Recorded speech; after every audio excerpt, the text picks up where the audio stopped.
Physics کی دنیا میں ایک ایسا قانون ہے جس نے کائنات کو دیکھنے کا ہمارا انداز ہی بدل دیا۔ جی ہاں، یہ ہے نیوٹن کا کائناتی کشش ثقل کا قانون، ایک ایسا خیال جس نے آسمانوں اور زمین کی حرکت کے سب سے بڑے راز سے پردہ اٹھایا۔ چلیں اسی سوال سے شروع کرتے ہیں۔ آخر ایسی کون سی چیز ہے جو چاند کو زمین کے گرد ایک مدار میں باندھے ہوئے ہے؟ وہ بس اڑ کر خلا کی وسعتوں میں کہیں گم کیوں نہیں ہو جاتا؟ اور دیکھیں، یہ سوال صرف چاند کا نہیں ہے، یہ تو ایک بہت بڑے ایک کائناتی معمے کی طرف اشارہ کرتا ہے، ایک ایسی پہیلی جس نے صدیوں تک انسانی ذہن کو الجھائے رکھا۔ صدیوں تک انسانیت کے سامنے دو بڑے سوال تھے۔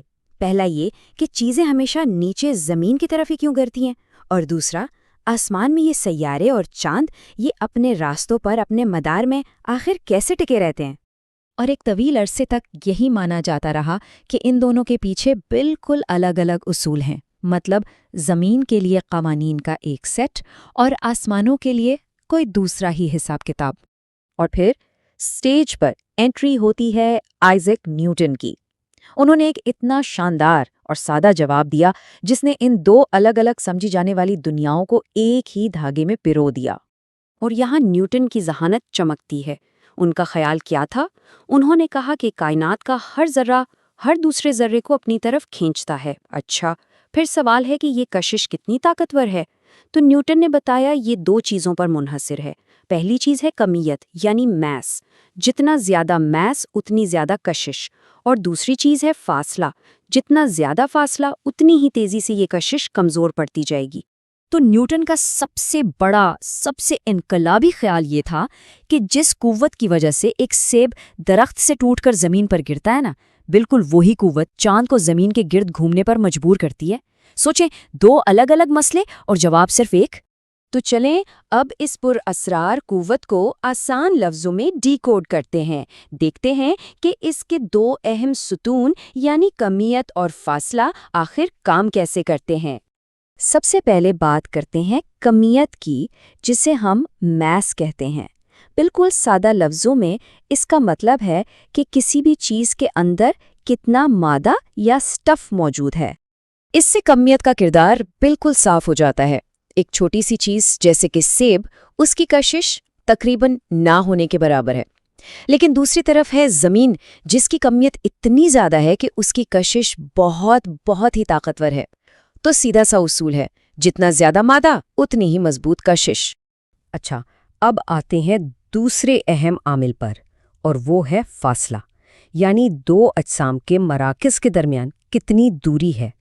اور بالکل کمیت کی طرح فاصلے کا بھی ایک سادہ سا اصول ہے۔ جب دو چیزیں قریب ہوتی ہیں تو ان کے بیچ کشش بہت مضبوط ہوتی ہے، لیکن جیسے جیسے وہ دور ہوتی جاتی ہیں یہ کھنچاؤ بڑی تیزی سے کمزور پڑتا جاتا ہے۔ بالکل ویسے ہی جیسے آپ آگ کے الاؤ سے جتنا دور ہوتے جائیں اس کی گرمی اتنی ہی کم محسوس ہوتی۔ تو چلیے اب ان دونوں ٹکڑوں کو جوڑتے ہیں اور دیکھتے ہیں کہ یہ پوری کائناتی تصویر کیسے بنتی ہے، کیسے یہ ایک سادہ سا قانون ایک سیب کے گرنے سے لے کر سیاروں کے مدار تک ہر چیز کی وضاحت کر دیتا ہے۔ چلیں اسے مرحلہ وار سمجھتے ہیں۔ پہلا قدم، سیب زمین کے مرکز کی طرف کھنچتا ہے۔ دوسرا قدم، اسی لمحے زمین بھی سیب کی طرف کھنچتی ہے، ہاں، لیکن زمین اتنی بڑی ہے کہ یہ اثر ہمیں محسوس ہی نہیں ہوتا۔ تیسرا قدم، اب آگے بڑھیں، بالکل یہی کشش زمین اور چاند کے درمیان بھی ہے۔ یہی وہ چیز ہے جو چاند کو سیدھا جانے سے روکتی ہے اور زمین کے گرد گھماتی رہتی ہے۔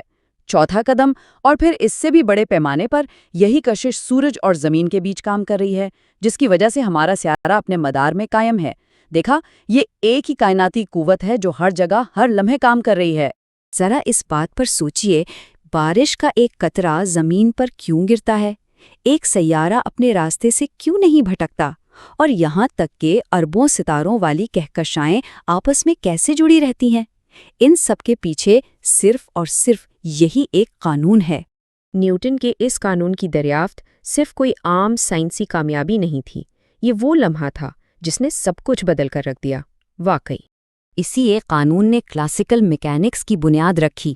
اس کی مدد سے ہم سیاروں کی مستقبل کی پوزیشن کی بالکل درست پیشگوئی کرنے کے قابل ہوئے۔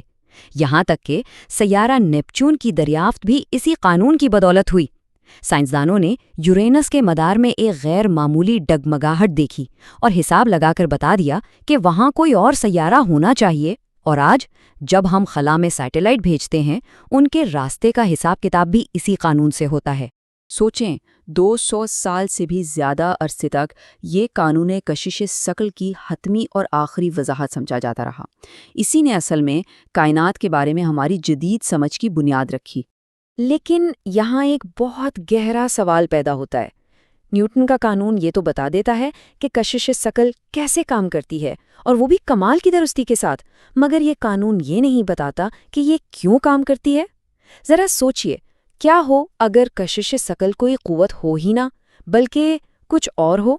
اور یہی وہ سوال تھا جس نے آئنسٹائن کے لیے ایک بالکل نئے انقلاب کا دروازہ کھول دیا۔